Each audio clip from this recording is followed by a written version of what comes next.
when the seagulls follow the troll, it's because they think sardines will be thrown into the sea. Thank you. Nobody cares, mate. Nobody cares, mate. Nobody fucking cares, mate, honestly. And the guy's talking absolute nonsense. I've never heard so much rubbish in my life. Normal men. What do you mean, normal men? We're just innocent men. I'm telling you, don't back down, double down. Don't back down, double down.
Here we go. It's the T.N.F. on the Boise bus tonight. We hand the keys over the passengers and we take all your points on and we discuss them at length and we have a laugh. Remember that thing? Having a laugh? Oh, it's not for everyone. Phil McGinley, great work on the new intro video, mate. Everyone would have been loving that. Good work, big man. Oh, cheers, normal men. That's just such a ridiculous, totally out of context as well, just so ridiculous. I had to be in there.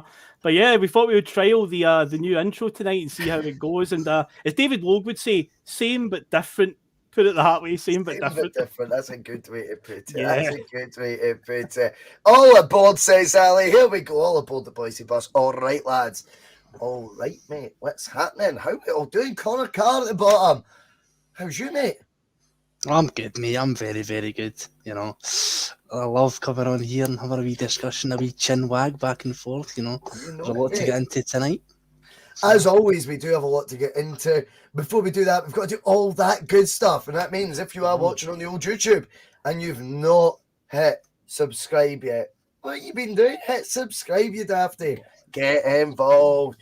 If you've not hit the like button yet, why not? It takes 2 seconds. Do it now. If you want to become a Boise Bus member, like Stephen Murdoch, Balls to the Walls, David Ferguson, Paul Dyatt all have, Gary Brown too, Brian McCabe, they're all on the night. Then there is an option to do so. Of course, it's completely optional. A big shout out to all yous who are watching on YouTube or are listening back to this on Spotify, and all yous who like having a laugh, because I like having a laugh, Phil. I really like having a laugh. That bus stop show is pretty fun these days, isn't it? One wee line is all it took. We've got 2 accounts quote tweeting each other that are run by the same wee fella. I know what that Joe Black does. He's got burner accounts and talks to himself and makes it like he's having a conversation. Aye. I got one screenshot sent to me. It looks like he was offering a politics square go at his studio. That's better than the Superstore at 4. That is better. Oh, brilliant. Tattoo Face right in there with a £5 tip. Thank you very much, mate. That's really, really kind. And look at this. We're off to a flyer. Ali becomes the latest YouTube member. Cheers to you, Ali. Hail, my man. Let's get stuck in, lads. Because we're in the January window. I've done loads of talking about potential departures, potential signings. The stories seem to be getting more weird and wonderful, could we say, Phil, right now? I think so. Mm-hmm. It's a silly season on the old transfer front. You know, I say we've got the new saga, as I said last night on the bus stop. Is it the new Patrick Roberts or Jota? You know, a transfer saga that's going to drag on and on and on. And I think a lot of fans are getting a wee bit bored of it now. But I see another name mysteriously coming up tonight, a name that I can't even pronounce yet, from the Polish league. So I'm not even going to try and pronounce the name, but don't know what to make of that. Again, it's one of these ones where I just sit back and just let it play out, I guess. I can understand how fans are getting a wee bit anxious about it. And obviously, we talked about it on the bus stop again. You know, Celtic have put themselves silly in a position where fans are going to put two and two together and think, well, this must be the reason why it's happening. I don't know. I've seen enough of this in my time that I just say, just sit back and just let it happen. And when the club's got something to announce, they'll announce it. But yeah, in an ideal world, I would just like to have the Cho deal over the line right now. So yes. I'm not a big fan of these transfer windows and silly season, as it's called, you know. Well, this is the thing, Connor.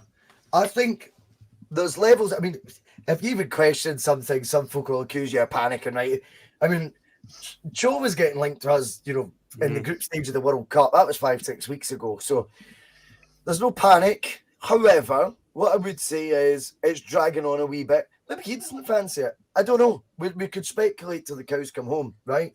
But the one thing I would say is what does increase the level of panic is unhelpful stories like today, where you're seeing Chaos, a cult hero of the team, a cult hero on the bus, and they're talking about him leaving for the sort of money we signed him for.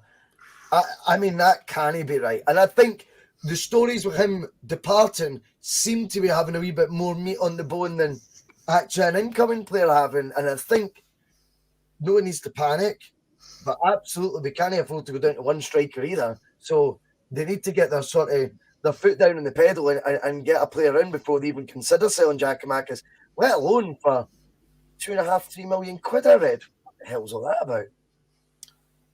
It's a bit of a sticky one. It's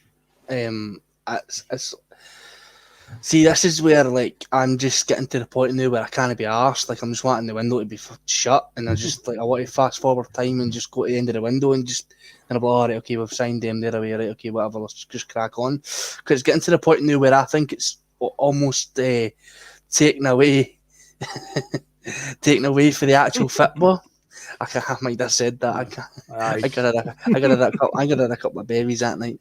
But, if not, well though. If he doesn't get another striker and then you know Giakouamkis away, we're down to Kyogo, then I think the Tash and probably some more will be coming off. Probably rip his arms off and beat him to death with him. But you know, but no, I can't even be bothered with it anymore. I'm getting sick of it. I just want some clarity, and maybe that's me being spoiled because under Ange we've had transfers and links go relatively smoothly. You know, they've all kind of when they've been announced, when they've been linked, they've been announced a week or two later, and this has been going on for a wee while, and it's kind of just getting annoying now. I'm sick to the back teeth already, and we've still got a few weeks to go. I'm just hoping.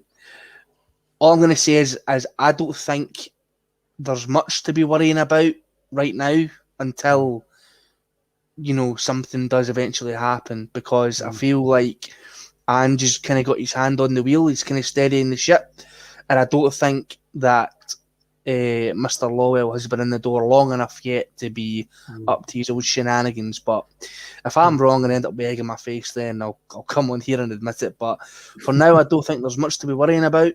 But the only thing that's actually worrying me, because now there's links to Uranovic going to Man United and the other Premier League teams looking at him and Serie A teams and the rest of it, is like Giakouamkis going away for pennies, like just what we got for him.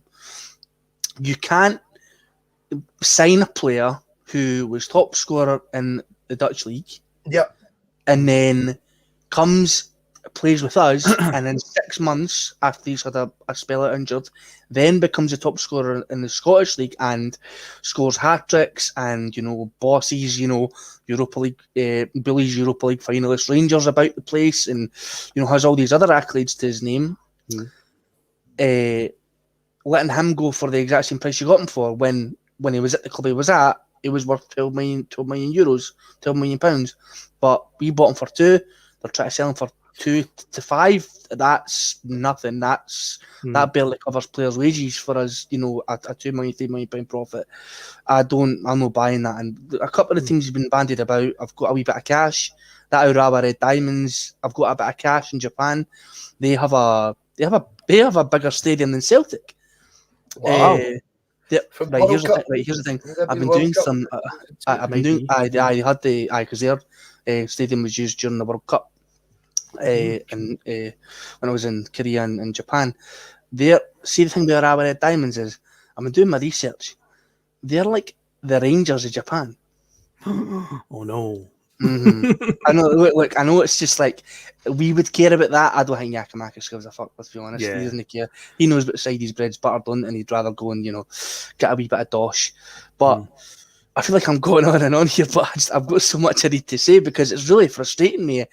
Even though he's a favour and he's not necessarily had the best season, I'd say he's worth at least 10 million, at least. And we're letting him go for absolute pennies. And this is the problem we've had for years: is we've let players who have got a decent pedigree go for absolute buttons, and then it reflects badly on the league and badly on Celtic. And it's a frustrating thing that we've had to deal with for years. Here's a couple of takeaways I've got on the fee aspect of it. The one thing that's not constructive now, I appreciate a lot of people will be saying, well, look at it. It could just be the media stirring up. It could be an agent stirring up. We did all this with Uranovic. We went through explored the different avenues that lead to this sort of speculation. But one thing that's not great, if it is getting bandied about in the media, is these low ball sort of fees, because that does then start creating a narrative, creating an image that might be all he's worth. We're wanting these players being talked up. Not that it's worked in Juranovic's case. Fuck's sake, what was the last link with him? 7 million or something. The thing was with assets of the team leaving, Ange pre-warned us. That's all well and good, but I think that warning that we were getting, we all kind of took it really well because we were like, they're all on long-term contracts. Big Ange ain't going to take any of the, the previous misdemeanor shite. This is going to be us then getting a big chunk of change in for players, huge profit, reinvestment in the squad. Now, of course, it's paper talk. We're a podcast. We talk about papers. We talk about the stories in the news. That's what we do. We're not an official, fucking member of Celtic or anything like that. We need to give politician answers. We're allowed to speculate. It's our gift to do that. It's great fun. And the interesting thing about all the transfer rumours of late that are quite weird is Uranovic's value seems far, far lower than what we thought. Yep. Chaos seems far, far lower than we thought. And we're haggling over a fee for a striker that's far, far lower than I thought it would be, considering it's 50% selling fees in that, Phil. Yeah. All of these things are confusing me. I'm beginning to side with Connor here, Phil. Just slam that window door shut. I'd be quite happy. Go with what we've got now to the end of the season and let the summer madness begin, because right now, fucking hell, I don't know. It's been really confusing, the fees being bandied about now. Of course, none of them are gospel. None of them have happened yet. We know that. We know we're speculating. Don't worry. It's okay to do that. Let your imagination run free, ladies and gentlemen. It's quite fun. The thing that's concerning me is that, does it reek of the club are just wanting them out the door? Maybe there has been a fallout, disagreement, something. Because it does feel like the club are quite willing to, especially in Giakouamkis' case, go pretty low here, just about break even by the sounds of it. So to me, it reeks of, there's something afoot here where they they just want him out the door now, which is odd because if that was the case, then I don't think he would have got any game time, never mind, when he's been getting on the park in recent games. But the thing that also worries me that feels a bit out of character is if we let Giakouamkis go without a replacement coming in, because I feel like all the transfers so far when somebody's went out, there's always been somebody coming in not too far behind or just before somebody leaves. So I just feel like this sudden push that Giakouamkis is about to be out the door imminently, it's like, there must be this deal with Cho or another striker that maybe we don't know about that's just waiting in the wings. I just feel like that would be so out of character and it's just so unlike Ange and his team to just allow that to happen. Say that we've been in a position with one out-and-out striker, and if Kyogo was to cop an injury against the hammer throws at the weekend, Kilmarnock, who are prone to a bit of a bad challenge, was Alan Power. He plays for them, doesn't he, still? And it's like somebody like that in the middle of the park. It's like, yeah, that's all it takes is to get crocked, and then we haven't brought in another striker for, another league games on top of it and so forth. So I just feel like if Giakouamkis is going imminently, as we're led to believe, and the club will just try to get him at the door, there must be something lined up. I'm going to put faith in them that they've got something almost done, 99.9% there. I just can't see it just like, we'll just send him off and we'll just take a chance that Kyogo will be fine. I agree with that to an extent. I mean, there has to be succession planning. David's definitely in very romantic mood tonight because he says, Ange plans 18 months, 2 years ahead. Why don't people listen to what this man says? If that were the case, we wouldn't still be questioning how much Joe Waste song or whatever it is going to cost. The replacement striker would already be in, and we wouldn't be linked with, I think, the Rosenborg striker went to Benfica. There's been a Polish striker. I think we need to accept you plan ahead, but not every plan comes to fruition. It's naive to think that they do. And that also goes for the fact what Ange plans doesn't mean 29 first-team players all have the same plan. Let's get that right. Yeah. They might shake his paw, David, and say, 5-year deal. I'm here for the long run. All fits into Ange's plan. A year later, they may well have an agent telling them, you'll earn treble. Get the fuck out of there. All right, no worries. I'm off ski. That ain't part of the plan. So plans definitely change. The thing is as well, David's came back in and it's good to have you on the bus as always, David. He says, it's a long window though, Russell. This is all very well and true, but football doesn't stop in the window. Let's get that out the way right now. The football doesn't stop. We've got a semi-final tomorrow, another cup game. The week after that as well, still to contend with, and another league game in this window, as it were. So we need to be absolutely on it here, because let's talk about the semi-final, because we are going to be obviously looking ahead to that at some point tonight. If Giakouamkis, and it seems has been actively punted by Celtic, maybe it seems like that. It could. This is one theory you could have. Are you going to risk playing him at the weekend? Are Celtic without him in the squad at their very best, whilst they don't have a replacement? No. So then it is, do we just gamble on the League Cup semi-final with one striker? That's the option. You're leaving yourself. So we've got to be proactive at all times. And plans can be scuppered at times. I take David's point. I'm sure Ange is the most organised person at Celtic. He's shown that in many, many aspects. But it's a sum of moving parts when you're managing a football team, especially a large squad like Celtic's, especially a squad in 2023, the way a modern player is, the way agents work, the way even more football, they won't all share the same ideologies as Ange. A lot of them may well be in it for the Wonga, in it for the coin, and sign these long-term deals at face value, securing their future, but with one eye on that next move. That can upset the apple cart. And it's important that if Celtic are going to keep progressing at the rate they've done, remember, under Ange, has been down to being assertive in the transfer market, not hesitant. And we've not seen stories like we have with the Cho one going on as they have. Forget about when first bids were made. How's that story came out that Celtic were trying to get him in the group stage of the World Cup? Where's it came from? Yeah. How come it was accurate? Celtic have confirmed it, right? To someone in the know. Facts, right? So this has been rumbling on for a while. And if it ain't Cho, move on to the next one. That's fine. But don't tell me it's all good to be letting someone like Giakouamkis, with the impact Connor was talking about, that he had last season in particular, and has not been really given much of a chance this year. Yet still sits on 7-8 goals. Let's be honest. You know, if you're going to lose someone that's been that crucial to Celtic in the last 18 months, I want the Alistair Johnston theory getting put to use. I want the replacement in the door before he goes. I want us stocked in that position as well as we are in every other position around the team.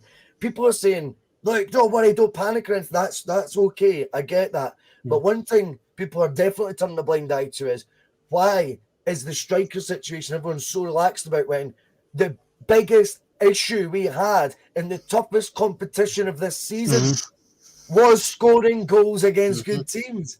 So why is everyone then happy to half the striking options that we've currently got? Like, oh, just wait to the end of the window, see what happens. Let the semi-final play out. Let the Scottish Cup game play out. Let the league game play out. Kyogo picks up a knock. Fuck it. You know, it's a long window. We can't think like that. And for me, it should be a position that we were bringing in a striker anyway. I would have thought that would have been part of the succession planning. So for me, a Chokwe song, he should have been someone we were looking at to bring in to complement the two strikers we had or to take their place. Not reducing us to one, having received a Buttons fee, as the rumours are right now. The fee could change, like that, as we've seen with Uranovic is going the other way. So we don't know about that. But let's get it right here. You build from a position of strength. You don't deplete it and then get blasé about League Cup semi-finals. Because let me tell you one more thing, Phil, before I come to you. I know I'm ranting a wee bit. It's all right, mate. It's fine. But see the League Cup semi-final. See if we lose that to Kilmarnock. Same fans will go mental. There will be no one will say stay calm because they don't like that. They stay calm when we go out the Champions League, not League Cups. I've told you that before. There's a blasé attitude to the I said that word again. There's a blasé attitude though to the Champions League, I think, from a big element of support. But the domestic ones, they lose their shit if we exit, and to a team like Kilmarnock, hammer throwers, So we've got to be thinking here a wee bit of, yes, if players have to go, they go. But I would like to see those positions filled and strengthened at the same time. One thing as well, I think we need to consider with let's say Cho does sign, let's say it all gets sorted in the next few days. Ange is showing when he's been bringing players in, he wants them up to speed, and it might take a wee while for them to get up to speed. Look at Aaron Moy. He was phased into the team with sub-appearances. Abelgard, we thought at first was getting left out because of the situation in Russia, not playing much football, and he would get a wee cameo here and there.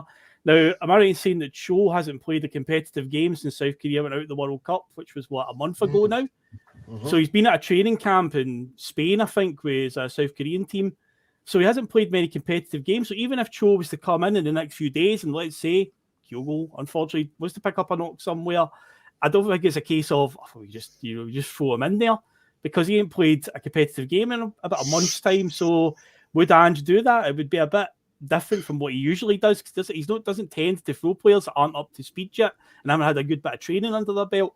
With the Alistair Johnston one, he did make his debut at the first available instance, but he'd been training with the team for about 3 or 4 weeks beforehand. Yeah, that's true. So if Cho was to come in the next couple of days and was to be relied upon somewhere, it's a big ask, but we'll see that one. I'm very...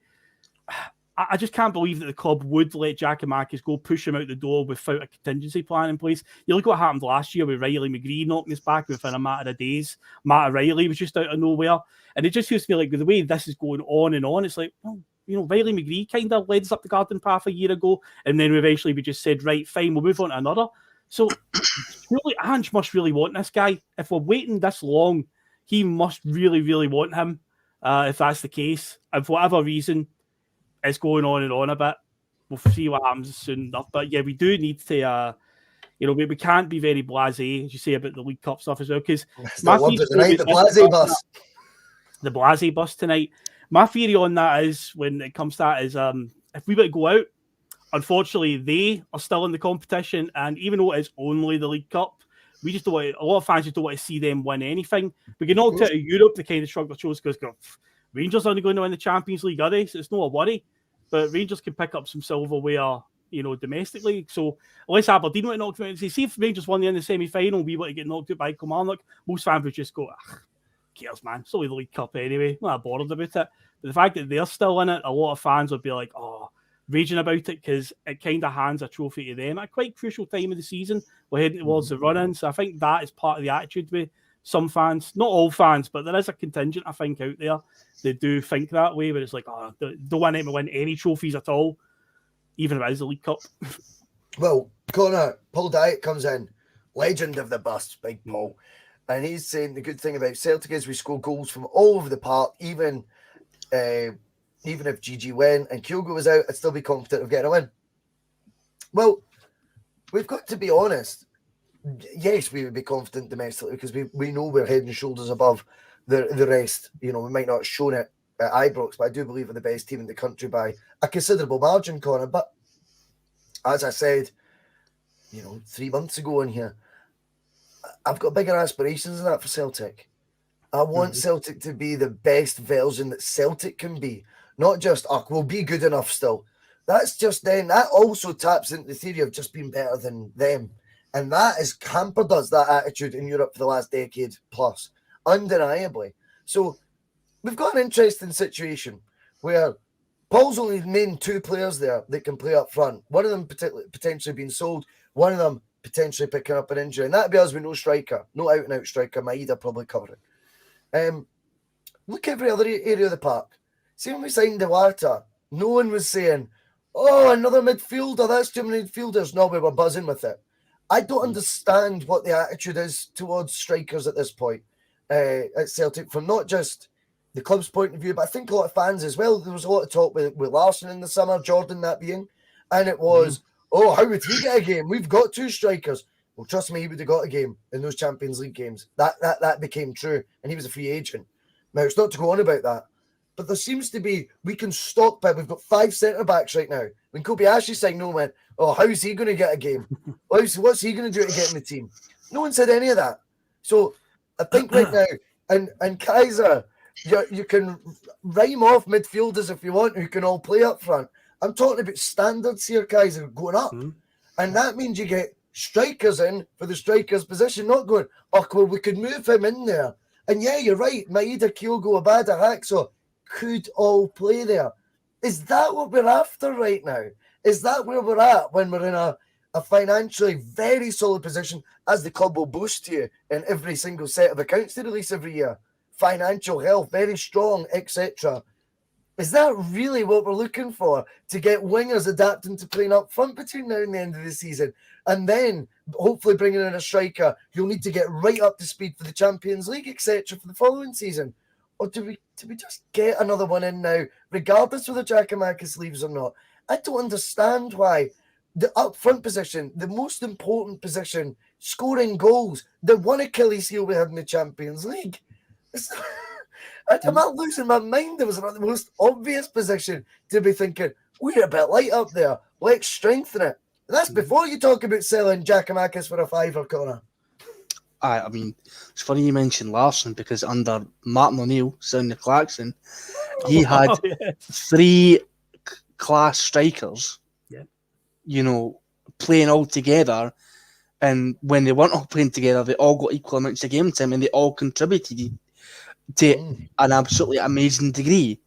So people are getting their knickers in a twist about, but how are they going to get in? How is he going to drop Kyogo? Is he going to drop Giakouamkis? Like, no. See, if we were to actually be prepared and, take things seriously and try and evolve as a club, we would have 3 strikers already, and they would all be getting equal amounts of game time, and they would all be scoring as well. Because let me tell you something. If you've got, everybody's got their favourites. Everybody likes Kyogo. Everybody likes Giakouamkis. Whatever. If we got in a third boy and Giakouamkis stayed, and he came in and he just started like a bullet out of a gun, just hit the ground running.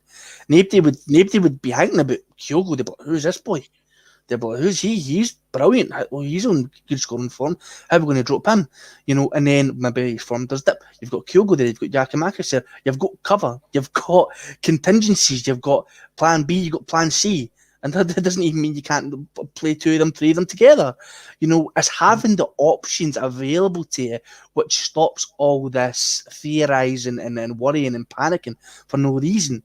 which is what big clubs do. And Celtic haven't acted like that in a long time, and they're looking like they're starting to now. But this we thought that in the summer, and we thought that start of January, we start of the window, and now we're getting drip feeding stories for the media about Giakouamkis going to Japan or to Sampdoria. Uranovic is only going for €7 million. Oh no, now he's going to Man United. Or Cho's definitely going to Celtic because he wants to play in Europe, and that team in Germany can't afford him. Oh wait, today it's came out. Oh, he's maybe not sure about his future. He doesn't know if he wants to go in January or in the summer. We don't know yet.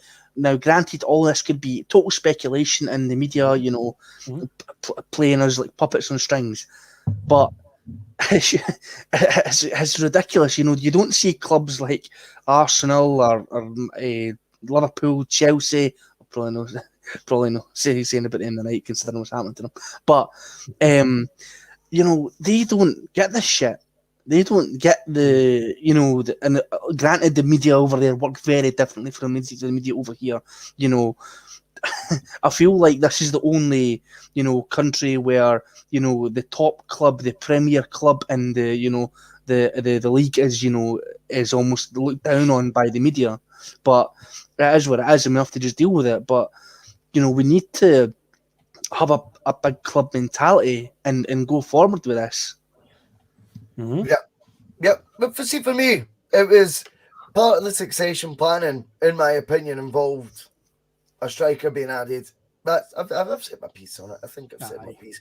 Running to the second half hour of the show, do get your points in, people. Obviously, it is the Thursday Night Forum, so we do want to hear you guys. Any topic of conversation you want to bring up, we will be more than happy to discuss them, even if they're raj. Joseph McGonigal comes in. He kicks us off for the forum. I don't really subscribe to this, if I'm honest, that he's hit the glass ceiling. There's a couple of ways of looking at it. I think we're still to see the full body of what that Ange will do at Celtic. I think a lot of that will be judging Joseph next season on the Champions League. Obviously, we've got this season to deal with. I can't rant about the League Cup and now just move on to the Champions League next year as well. But I feel we're in a good place to get the domestically things done and get trophies in the cabinet, hopefully a treble, but certainly most importantly, first and foremost, get that league title so we've got the Champions League money. And I think then we'd find out if you've banked the club, let's say circa 60-65 million in prize money, brought in a whole new squad with asset value, probably combined of that Celtic first team. Well, fuck knows with the fees getting bandied about now, but I would have thought over 100 million you could probably get for the Celtic's, first team assets combined. I would think that's fair. So he's done, that's good business. He's done that for a net spend of, I don't know, it'll be about 10. So with the prize money coming in and just doing his job big time. Will he be backed for that second Champions League campaign? If not, and we have a similar sort of 6 games in the group stage, Joseph, I would say then you might be looking at, there's a glass ceiling there. We're not quite sure what's causing the glass ceiling, whether it's, our hunch would be at Celtic setting that glass ceiling there because we've seen that before, Joseph, but that would be where I would be gauging it on. Not yet. Not yet. I think he's still got ambitions to do more than what he is right now. I suppose as well it comes down to glass ceilings can be created by not marketing your players right, Phil. Now, Benfica's getting a lot of mentions right now. Players going. I mean, David Luiz went to Chelsea. When was that? David Luiz left the Portuguese 12 years ago? Early part of the 2010s. Aye.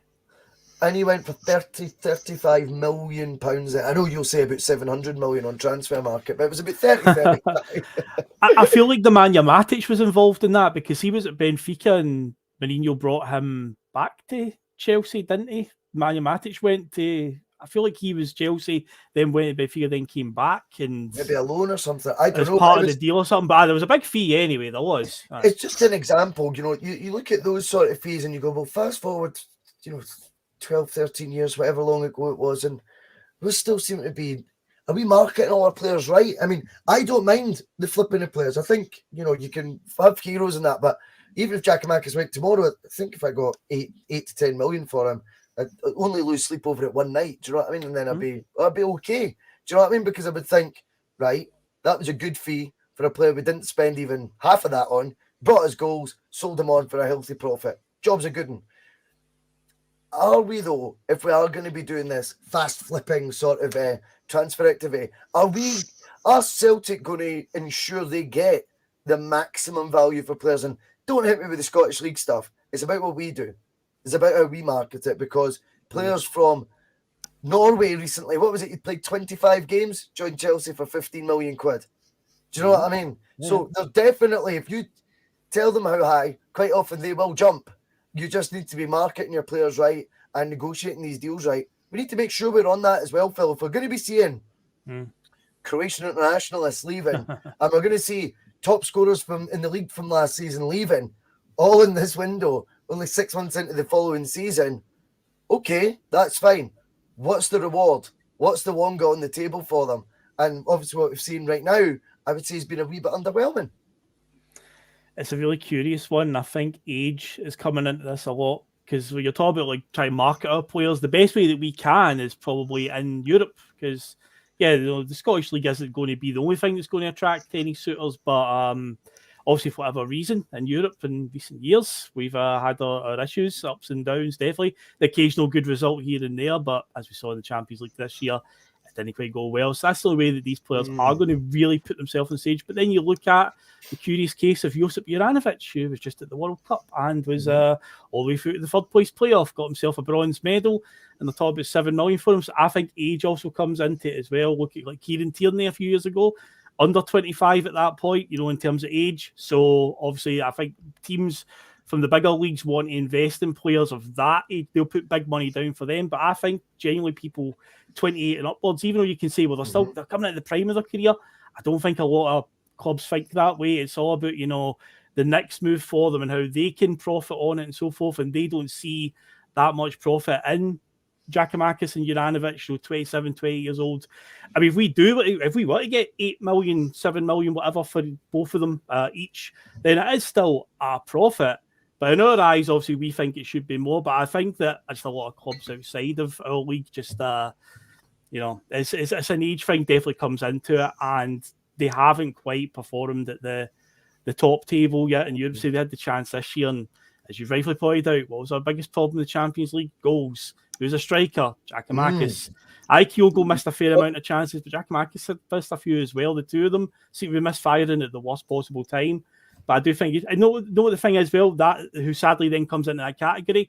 If a day comes, obviously, if Kyogo's going to leave, he's obviously in that age bracket as well. And even though we might look at him and go, £20 million player, easily, I think age, again, will factor into that because he's, 27, 28 as well. He's in that. Kyogo's 28 this month. I think your big teams down in England and stuff, when they're looking at it, they're thinking about the next move for the boy. And when they look at a 28-year-old, they're like... Here's the thing, though, with that. I mean, Man United have just got Weghorst, not Morten Weghorst, by the way. Aye, but Weghorst, aye. Weghorst is 30 years old, on loan from Championship Burnley. On loan. Yep. That club's a basket case, man. Mental. Connor, is there a glass ceiling for Celtic? If there is one, I don't think we've hit it yet. But if there is a glass ceiling at Celtic, how high is it? I mean, the glass ceiling's only as high or as low as Celtic want to put it, And I think if Ange is here, I think Ange will want to smash fuck at the glass ceiling and continue forward. That was what his speech was, when we won the league. Come back next year, bigger, better, because we never stop. Well, if you're going to be implementing a glass ceiling to try and stop certain transfers going through, then that's not going bigger, better, and never stopping. So, there's either we're panicking about absolutely nothing, and this is all going to come back and make us look like fucking idiots, or Ange and the club are going to come to loggerheads eventually, and we all know how that works. Ange has done it before. He's walked out of clubs before. He's been like, you're not going to bat me. Fuck you. See you later. I'm away. And it was bad enough when Rodgers done it. If Ange did it, I swear to God, I think I'd just go into my room and cry for a full month, just curl up in the fetal position. But It's just.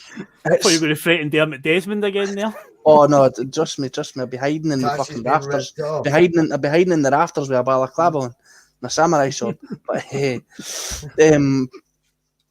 but no, it's just this. I'm wanting this to be done. I want it to be over. I'm getting wound up about it. I'm seeing shit come through my Twitter every day that this story with Cho Gi-sung is growing arms and fucking legs every day, every couple of hours. You know, the Korean media's having a go on it. That Everton Celtic page seems to be having an update about it every 5 minutes. You know, the Daily Record, you know, the Herald, Sky Sports, everybody.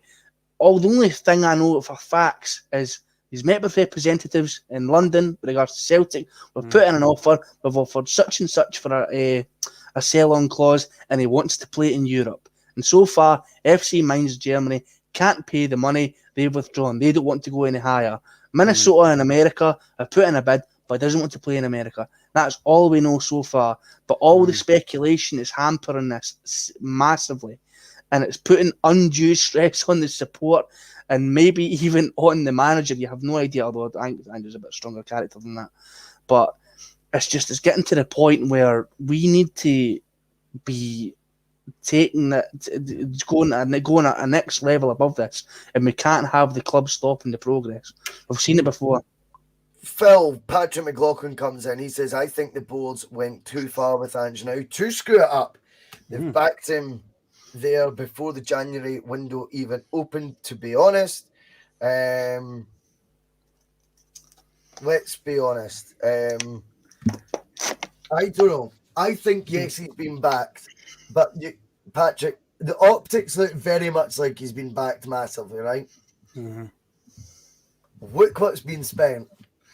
Look who's been free transfers. Look who's come on loan. Look who's been options to buy. You know, promises tomorrow.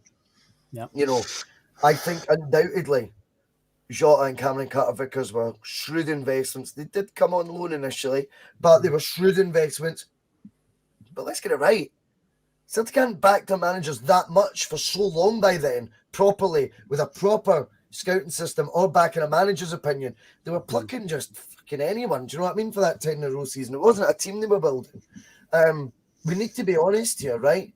Ange has been backed, yes, but it's very convenient to back a manager who's identifying players at the ballpark fees these guys are involved in. I think it makes them maybe look a bit sweeter than what they're actually being. I think the truth probably is, yes, they've backed him, but probably acutely aware that it's quite low risk on their part. Let's be honest, Patrick, if that was £3, £4, £5 million signings Ange wanted done for the 1st of January, and the money's there to do so, remember, would they have been so quick to do so and back their manager? I don't think so, my personal opinion. I never thought it that way. That's so convenient that, you know, the manager we've got right now happens to know this gold mine. But all these players are worth about £1 to £2 million. That's right in Celtic's ballpark. That's incredible. But no, you're totally right. He's obviously, when you actually look at the breakdown of it, of what we've actually spent. Remember last year we had the Maeda deal initially was a loan with an obligation to buy. And people, I mean, when I heard that at the time, my speculation on that was, well, it must be because it was early in the January window because we announced it before the window opened. So I thought they're just keeping it spare just in case we're going to be busy in the market. And the only other player that we signed for the rest of that whole month was Matt O'Reilly. I was like, I felt like that's why we're keeping the money aside. We'll wait until, you know, we've got to the end of the season, we've banked the Champions League money, and then we'll pay out and stuff like that. Just, you know, in case we want to delve into the market again during the January window. But incredibly no. And then you look at some of the other ones. There's been a few loans. They say the really weird case of the Abelgard one where it's a loan, but it's not quite a loan. Aaron Moy, we've spoke many times about Aaron Moy's deal. That one's been a contentious one on here. He's slowly starting to win many members of the bus over. He definitely is. He's seems to be a much improved player. But initially at the time, you're like a guy that's played, 13 games in 2 years due to injury in the Chinese league, which essentially is just a sort of money retirement league at this point. You're like coming in on a free transfer. It seemed a bit underwhelming at the time. That one's now starting to work out for us. But yeah, when you actually look at the breakdown of it, other than Jota and Carter-Vickers, where we really pushed the boat out, but you did say, Russell, at the time when we agreed the initial loan for them for the year, that 6 million had to have been there and available at the time. Yeah, Absolutely. you can't wait to the end of the season and then suddenly produce the 6 million. That had to have been agreed a year in advance. That's to make proof of funds, of course. You can't just be making, I will pay you 6 million next year based on the fact we've not got it. You can't do bids like that, and it's not. And let's get it right. That's not how we conduct ourselves either. So that money was ring fenced, undeniably, Phil. Connor, I'll come at you. Mark Daly comes in. Good to have you on the bus, Mark Daly. I don't know why, there's silly comment for Dan Breen saying, "Oh, get a star, you get replied to." I mean, it's just nonsense. I don't push silly narratives, Dan. You know what I mean? Have a night off. Mark Daly, how deep is the pool of players that Ange has identified, and will the board still back him if he struggles to find more players at the low-level prices? It's kind of what I was saying to Phil. Do you know what I mean? I was probably being a wee bit more devil's advocate. Mark's asking it in a wee bit of a more open, fair way. I mean, you have no idea, but I mean, if you look at it, the pool of players is, pretty decent. The Japanese league is full of talent, as we've obviously seen, and so much so that other SPFL clubs, including Hearts and Motherwell, seem to be going in for players at the J League, or Japanese players specifically. So, but if you think about it, in the summer, we got Carter Vickers and Jota signed up. We got Moy for the Chinese league, and we got Abelgard and Haksabanovic, two players who, when they were probably driving to their training in the morning, it looked like a scene of fucking Saving Private Ryan. They're coming straight out of bloody war zone. They were allowed to go. So it's no, it wasn't like these big money moves for these players. They were like, and their clubs were absolutely fucked at the time, and they had to get the players out.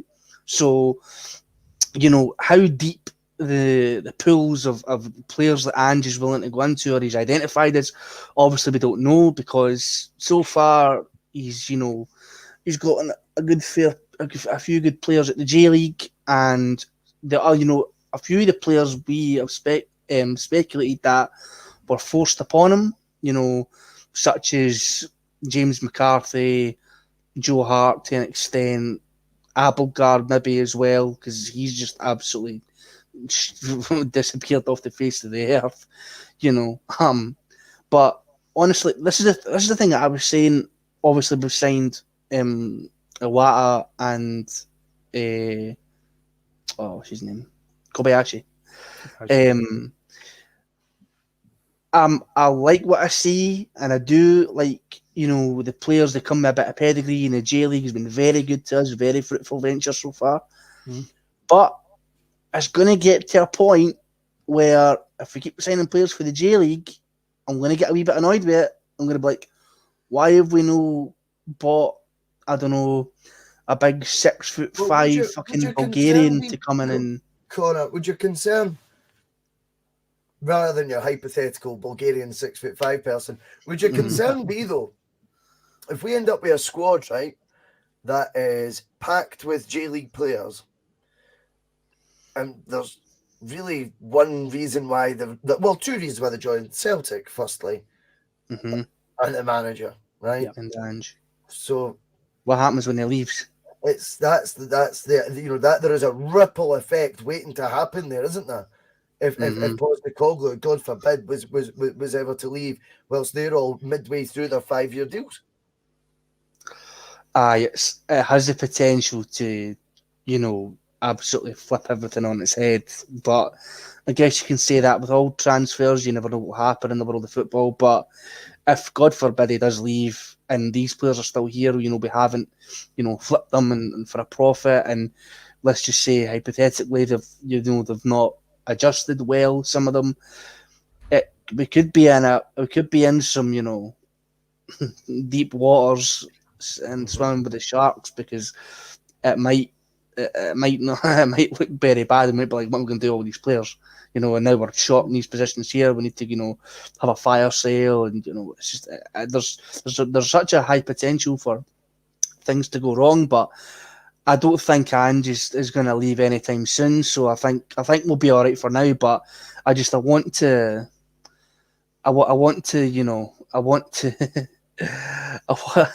I'm just getting, honestly, this is just the speculation in this is just, it's maddening because any other teams wouldn't be going through this. You know, we have to, you know, the manager needs to be backed 100%, and I'm fucking waffling now. When you go, I'm waffling shit now. Well, I've got another angle for you, Connor. We are talking about, you know, if we keep signing from the J League and that, and obviously it would fill our squad a very specific type of player. But if we keep going there, when are the J League teams going to cotton on that, you know, we're taking a lot of decent players for quite a low price, and they start pushing the price up to the point where Celtic are like, whoa, we're not paying that anymore. So, because the fees do seem awfully low. Like for the J League Player of the Year, like just over £1 million. So supposedly in the J League, they want their players to go around the world and basically show how good they are. But eventually, what's going to happen is people will realise how good they are, and the bids will start getting bigger and bigger. And then eventually, say Celtic might eventually find themselves priced out the market in the next couple of years if Ange is still with us, and he can't really go back to that because now a player of a Watters quality suddenly costs $6 million instead of like $1 million. That could happen, you know. The more teams keep going back in there. We also still need to keep a Scottish contingent for the Champions League and things like that as well. Yeah, and the more we start signing these players, the smaller and smaller that pool's going to dwindle. Especially because, as you've seen, Ange, I don't think necessarily rates the Scottish League very highly. And I'm seeing people now saying, "Oh, we should get Kevin Nisbet. He'd do a job at Celtic." No, he fucking wouldn't. He's not good enough for Celtic. He's not good enough for Celtic. I don't think Ange would fancy him either way. You know, it's unless some of the players for the B team start, you know, pulling up weeds and start, you know, making a serious impact, then I think we need to, you know, watch with this, because sooner or later we're not going to get not crowded out, but we're going to, you know, be like, where's all the Scottish boys went? Where are they? Yeah, well, we'll move on. Matt Daly, when is the time for Seagrass to get his chance? He likes Hart, but he is no longer the most dynamic of keepers. I do think there is an argument that definitely for the Scottish Cup, I think Hart will start tomorrow, but I think for the Scottish Cup, just make a point of just playing him from the get-go, innit? Do you know what I mean? And then that being Seagrass running the team, and if he does impress, then he could inadvertently get ahead without it being as Ockies, if you know what I mean, to actually displace Hart. All that being said, Seagrass has had 6 months now at Celtic. We've got to go with the judgment of the coaching staff and the manager at this point in time when it comes to why he's not been afforded many opportunities, Phil.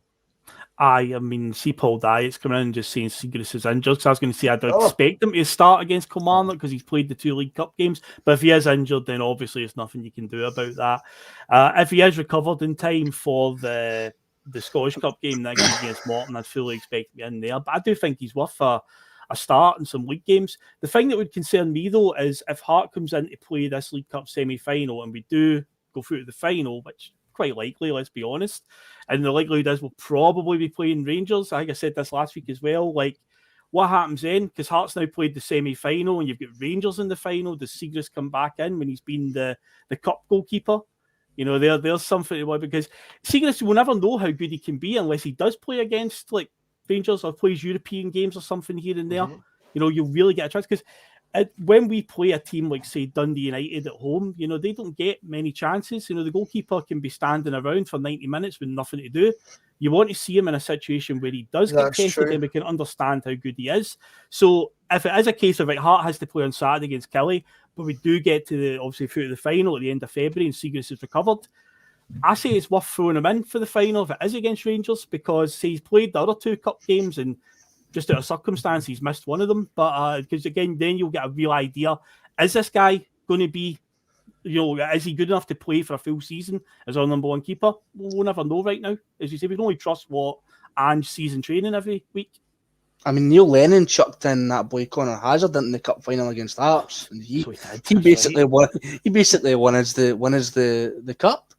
You know, and he hadn't really even started a game for Celtic. He was, you know, folk looked at that and were like, what the hell is this? And, you know, by all accounts, he had an okay game. He saved a couple of penalties in the shootout and was, you know, was pretty good. So, and I rate Seagrass the hell of a lot higher than I rate Connor Hazard. So I wouldn't have any, you know, I wouldn't be too worried if he did start.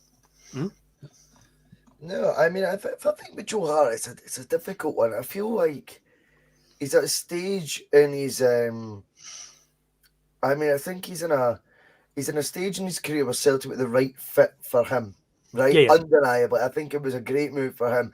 And to flip that, I think he was the right influence, the right sort of experience to have in a newly assembled team.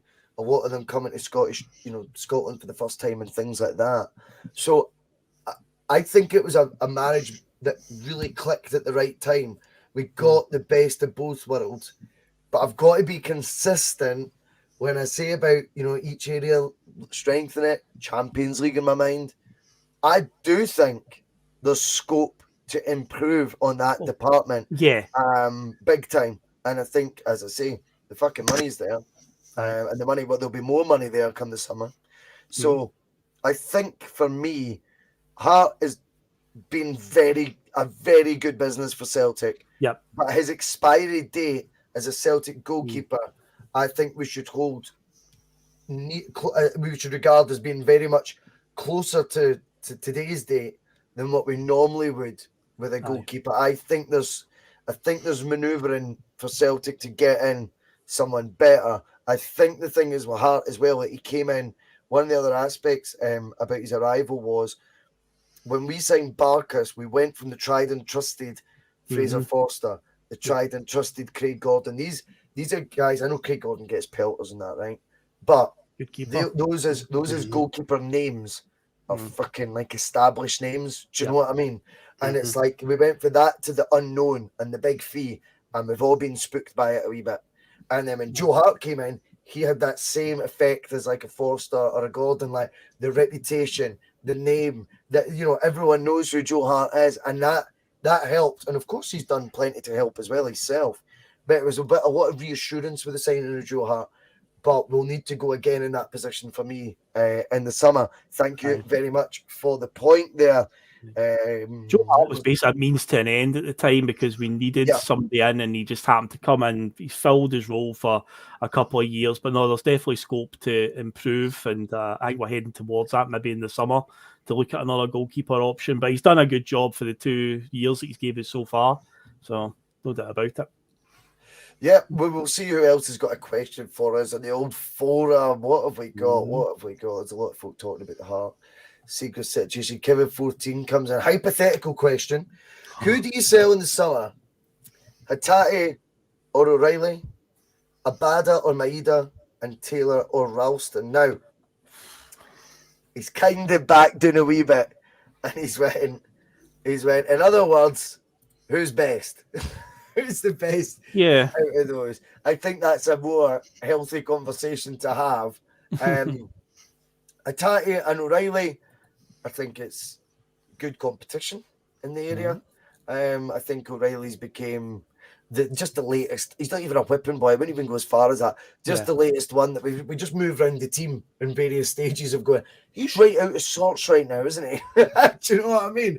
And you just kind of, it's You've got a comment there already saying Matt O'Reilly's overrated. So there you go. Well, there you go. I mean, I don't know. I think the players listed there, if I'm completely honest with you, Kev, I wouldn't like to do the question that you posed, because really I think Hatate, O'Reilly, Abada, Maeda, Taylor, Ralston, I see all 6 of them being very much part of the longer term plan. O'Reilly maybe O'Reilly and Abada are probably the most susceptible to moves. I think Maeda, he'll be, if this guy's played at World Cups, he's not just going to blink the first time Southampton come in for him. But on the whole, I think those 6 players make up, valuable roles in the first team. I don't think any of them. No, Hattate's right good, but I know he's got the reputation. O'Reilly's probably got a bigger reputation down south than Hatate, but Hattate's probably better. And I don't think O'Reilly's maybe done enough to warrant that big move yet. Hatate may have done, but because he's not got the reputation, didn't get in the Japan squad, we'll probably get extra time at him. I see all 6 of them there next season. I see all 6 of them there. Mm-hmm. Aye, but in the hypothetical situation of asking who do you sell, out of the 3 groups you've got there, obviously I don't want to sell it, but if it was a hypothetical situation, O'Reilly, personally, I would want to keep a Bada, but I think the club would sell a Bada. I think Maeda stays as long as Ange stays. Maeda's got a place here. And out of Taylor or Ralston, you got to look at, hypothetically, who's a more sellable asset. I don't think clubs would be that interested in Ralston. Taylor, I think, has got a more sellable, he's more attractive, I think, out of the 2 of them. So in a hypothetical situation, I think the club would sell Taylor. But don't want to sell any of them. Obviously, I must stress that again. Disclaimer: I don't want any of them gone. But I'm just trying to think of what would the club would do. Well, that's what I reckon. It's interesting. It's very interesting. But I know what you mean. I mean, it's a hypothetical conversation. Kev, it is. Brown Warrior, he was agreeing with me in my earlier point. Not always me and Brown Warrior agree, so thank you for that, Brown. Yeah. Right, we'll do one more question. Let's do one more. What have we got? Oh, no, it was personal. Jesus. Okay, I just say as well, earlier on, Brian McCabe put in a comment saying, Phil, are you going to bring up Paul Dyett's comment? He's raging with you. And I was like, why is Paul Dyatt raging with me? See that 50 Cent meme where he's like, why is he angry at me? You deserve it, mate. What have I done? Maybe he says something wrong, but if I say something to Paul, step forward and explain what have I done. If anybody's been waffling shite tonight, it's been me. So. No, you've been fine, son. You've been fine. Waffling shite part of the bus.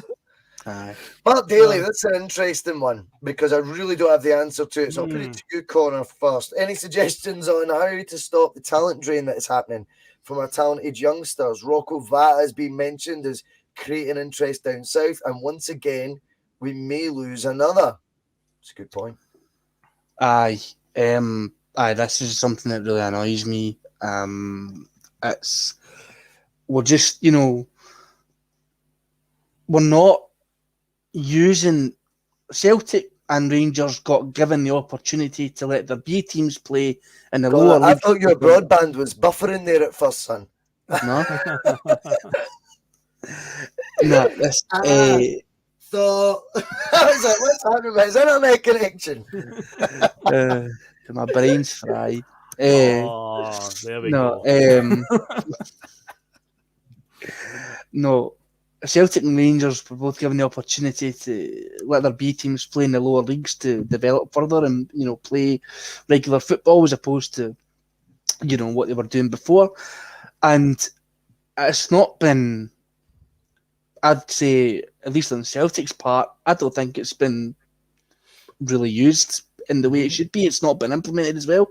You've seen, I think the main one now is Ben Doak, who has went to Liverpool and has been highly rated and highly praised by, Jurgen Klopp, and he's even, had appearances with the Liverpool first team, and he was, rinsing experienced Premier League players when he came on, as soon as he came on the pitch. It's Karamoko Dembele, who was the hottest youth prospect in Europe at one point. He was touted to be, the reincarnation of Messi. That may be a bit of a hypothetical, but that it was. Messi is still alive, right? I've not missed any big news recently. No, he's not. Did I say reincarnation? Jesus, I hope not. He's fine. He's doing fine. The next, then. Lots of prayers with Messi's family at this moment. Lots of prayers of me. I'd be heartbroken. But no, he was having compilation videos of his skills and his football, reaching thousands of views. Him playing against Barcelona and skinning them, and he was quite cutting edge on YouTube, Connor, wasn't he? He was like when the compilation started. We had one right in there, in the beginning of YouTube. Years old. Compilation kicking off. It was one of them was a Celtic player. He's even getting definitely. He's even getting TikToks and that made about him now a bit like, what happened to these youth players? And I think I had something like 13k likes. I seen the other day. It was madness, but Celtic aren't, giving these players as much of an opportunity as I would like. I mean, Rocco Vata, came on the other week and he looked okay, but he's not getting enough time much like Giakouamkis, to really make an impact. And that boy Rocco Vata looks a ticket. He looks very, very good.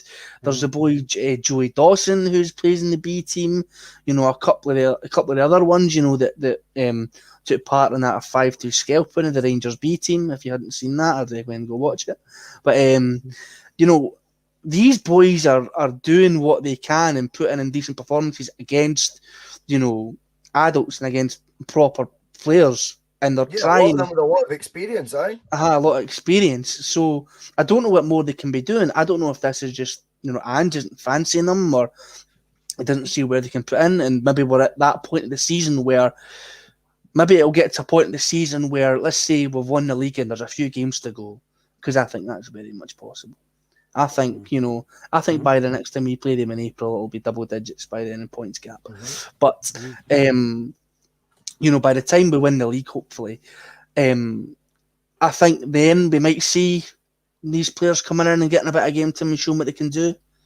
But then, on the flip side, it's not really for much because we've already won the league, But the pressure's off a wee bit. But there's no pressure on. I've got a wee take, Connor. I've got a take, right? I'll put this to you, Phil, right?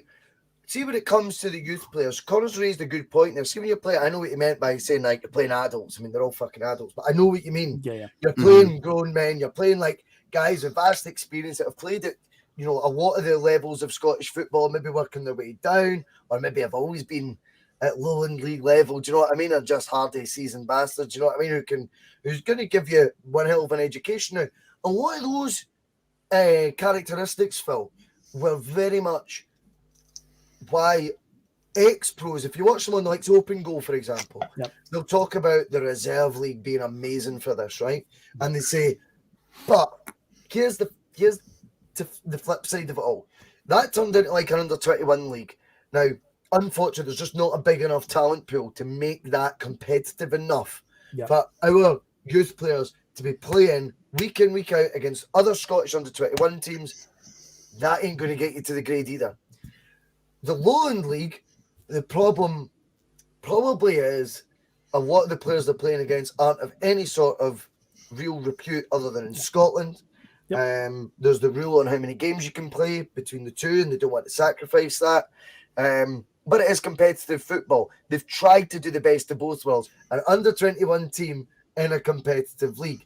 The reason you wouldn't get the reserves again, football's totally moved on from that sort of thing, right? And footballers have. I was touching on that earlier. Footballers have changed. Footballers have changed, Phil, because they won't play reserve team football anymore. Their agent just tells them, you get fit and you work your way back into the first team. No way are you risking it. Do you know what I mean? Against some young, hungry 20-year-old striker, who's going to be backing into, he's playing for his future. You're just playing to ease yourself back into, match sharpness and fitness. They now don't take that risk anymore. So that's why the reserve football is a lovely, nostalgic thought. But in the modern day, sadly, there's too much protection of players now for you to have got. Imagine like Jota being out for 3 months and he played a couple of Lowland League games. Get yourself back up. Jota, get yourself back up to sharpness by scoring 14 against fucking. Did Chris Julian play a B team game last season against Rangers? A cup game? That's when you're forcing a player out, though. Have you noticed that as well? That's the only time. So I like the idea of the reserve league, but they wouldn't utilize the players the same way. They wouldn't do it the same way where you would have, proper pros and mixed with youth players all playing. The proper pros now these days are overly protected, in my opinion, and you wouldn't see them featuring as heavily. I think they've tried to do the best of both worlds with, the full squad being under 21 level and playing in that competitive edge. It just might not still be enough to impress Ange, who's got sights on bigger fish, a bigger fish to fry and all that. Well, the question I put back to you is it competitive what they're playing in? Because as far as I know, they can't get promoted and they can't get relegated. I've said this before when talking about this subject, where players need consequence. They need a reason to be playing the game. It can't just be a glorified friendly all the time. And sadly, and this isn't Celtic's fault, where all these players are leaving. They've been put in a position where, okay, the club aren't giving them many inroads to the first team, but they're playing essentially glorified friendlies every week. That's all they're doing. Yeah, they'll get points on the board, and there is a wee league table and stuff like that, but they're not allowed to get promoted. So they're not allowed to come into the actual top 4 divisions of Scottish football. So to me, every week they're turning up, and it's just like, well, they know that they're not really going to get anywhere near the first team. What's really the point? So when you see guys like Ben Doak going away to play at Liverpool, that's all he's got on the park recently. He came on against Aston Villa, I think, over the festive period.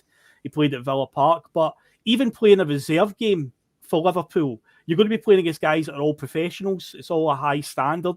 And there is a promotion and relegation system. There is something on the line. But at the moment, the Celtic B team are essentially, as I say, they're just turning up for the patter, essentially. Playing 90 minutes and that's it. There's nothing on the line for them. There's no reason for them to take it that seriously, especially if there's no inroad to the first team. And what Connor said earlier on, where, you know, we might be in a position where with 3-4 games to go, we've won the league, maybe getting a bit of first team experience, but there's no pressure on them again there because, you know, the season's done. I remember Karaboko Dembele getting a game at the end of the 2019 season against Hearts on the last day, and he was giving Aaron Hickey all sorts of problems on the left-hand side, and to the point where Hickey just had to just hack him down out of frustration. But he hardly got near the first team. I think he played in a couple of the COVID season games because remember there was the whole Dubai debacle, and we came back and had to play a full reserve team against Hibs and Livingston. He got so his chances were few and far between. But yeah, the moment the structure the Celtic B team find themselves in, I say that's not Celtic's fault, but that's just unfortunately the only solution that the SPFL or SFA, whatever governing body, put on the table for them. If the longer they're playing in a division where there's nothing on the line for them, they're just not going to develop, and they want to go and play somewhere where they can win stuff and progress. Because right now we're between a rock and a hard place essentially. No worries. No, I think that, you know, it's just I agree with that, Phil. I think they've tried to do the best of both worlds. It's not worked out. Just to clarify as well, Michael, I didn't say reserve leagues don't work. They don't work now. They wouldn't work now. You don't understand. I don't think you're understanding my point. I think the theory of the reserve league's perfect, but you see a lot of it, you know, players' agents and things phoning the club, a lot of personal doctors and stuff saying, actually, you know, he's not going to make that game. They would rather work their way back into the first team without reserve football, because that is taking a risk on their fitness. It's taking a risk on whatever injury they've got. The modern game is different, Michael. It's a different breed now. I know what you're saying, mate. You obviously love reserve league football, and do you know what? Me too, mate. But it's not what's going to happen. Stephen Tomlinson, last question, because he's from the Endless Celts, and we love the Endless Celts. Yes, and Michael says, that's your opinion. All right, I know. That's kind of why we're here. Come on, Michael, mate. What do you want me to do? Give your opinion on everything? Like, come on. What am I meant to do? That's your opinion. That's the idea of the people podcast. are all about opinions until you disagree with theirs. I know. It's my opinion because that's kind of what I'm on to do. But everyone's on to give their opinion. That's what it's about. And that's why, Michael, I've brought up yours as well. Stephen Thompson, where was it? I had it there. He says, what would we describe as success in Europe? That's what he was saying. Endless Celts, Stephen Tomlinson, and he's a bit of a legend. Let's be honest. The podcast is fantastic. Top man. Phil, what is success in Europe next season? Let's see. We need to. I can't believe I need to say this, but we need to start winning home games. Given what we did 20-something years ago, and it's crazy to say that, 20 years ago, 10 years ago, we need to start, winning games. If we can get third place in a group, and of course you can't really play for third place, it just needs to happen organically. Get as many points on the board as we can, hopefully still be in Europe after Christmas, and perhaps, just perhaps for once, win a knockout round game. That'd be really smashing Celtic, please. So yeah, that would be, for me, a success in Europe next season. Deb, Connor, I'll come to you, mate. What does success look like for Celtic in the 23-24 season? Getting out the group stages, either finishing second or top in the group. And if we drop down, get to Europa League final. Oh, yeah. Okay. I think making a dent in it, definitely. I think if we've got serious aspirations in Europe, I'm think talking get to the final. I'm talking get to the final. Well, if they got to the final, I know what you mean. I'm I can see where talking you're get to coming the final. from. I'm talking get to the final. That's success for me in Europe next season, because we either finish the group stages second or finishing first, depending on the draw, obviously, or if we drop down, you get to the Europa League final. And if we drop down for the Europa League, winning the Conference League. No, if we drop to the Champions League, we can't drop. That's all I'll accept next season. That's all I'm accepting next season. Man of standards, Connor. Yes. I want this club to have some fucking standards again. Aye. I like it, Connor. I like it, mate. He's ambitious. Phil, he's ambitious. I think there's nothing wrong with that. You know, when it comes to Europe, I think we've underachieved undeniably. We undeniably also have to try and focus that when we're in Europe, and during the Champions League, we need to get away from just feeling like we're there at the table and we're also happy we're there. We need to get into the mindset of we're here to compete. We're here to beat you. Do you know what I mean? And that attitude, I'm hoping to see maybe more of. They got the taste for it at the testing ground, you know, this season. Next year, we go to the next level. Do you know what I mean? And if we were to drop to Europa League, we've seen that you can get to the final. You know, if the other lot can do it, but you know, if you're going to get to the final, Connor, I don't see the point in getting to the final and not winning it, mate. So you've got to kind of double down, mate. We're not here to take part. We're here to take over. Yes. Anyway, we will call it there. I've had a good night tonight. The T.N.F has been great fun. Just had to block someone as well. You're going to give him his name a shout out. He can work out for himself. He's doing nothing. But other than that, we will be back tomorrow. Phil, it's Bustalgia. Tell the 179 watching live what is happening. Tomorrow we're going back to happier times for Neil Lennon, Celtic manager. Well, what happened off the field this season wasn't happy times, but before all the 10 in a row stuff and all that, his first tenure as manager, we're going to cover his first full season in charge, and putting together the notes tonight for it. A lot to talk about there. We've got referees lying, you know, and to stop giving us a penalty. We've got some, you know, unfortunately the dark side of Scottish football, you know, bombs and so forth, bullets sent in the post to Celtic managers. So a lot of people forget, you know, at the end of the day, you know, I didn't go well for Lennon in that second tenure, but I remember what he went through and what he sacrificed early in his Celtic career as well during that first season in particular, where it got really nasty. Of course, we played Rangers about 100 times that season as well. We couldn't get away from them. So we talk about that. And of course, he did pick up the Scottish Cup at the end of the season. So yeah, a lot to go through tomorrow. And it'll be a 4-man panel tomorrow night. It'll be me, Russell, Liam, and Steve O'Matt will be joining us for his Bustalgia debut. So he shall be coming on for that one. Looking forward to hearing his input on it. But that is the plan for tomorrow night. You know the drill, 9 o'clock on a Friday. You know what that means. Bustalgia, indeed. Phil, are we going with the new outro as well? We'll go with it as well. Yeah, we had a new intro at the start, guys. And we've got a new outro with an extra Chris Sutton soundbite on it. And so remember, kids, don't be a Tory. See you after, guys. I'm ready to go. I mean, you've all that stuff at the start. You know, they won't be playing Tina Turner on the coach on the way home, will they? Some of his comments about me deliberately trying to cause controversy. Well, I work in the media now, and you've got someone sitting there next to you who's an embarrassment to the media profession. He's an apologist. He's a charlatan. He's a Rangers puppet. He's a cheerleader. That's what he is.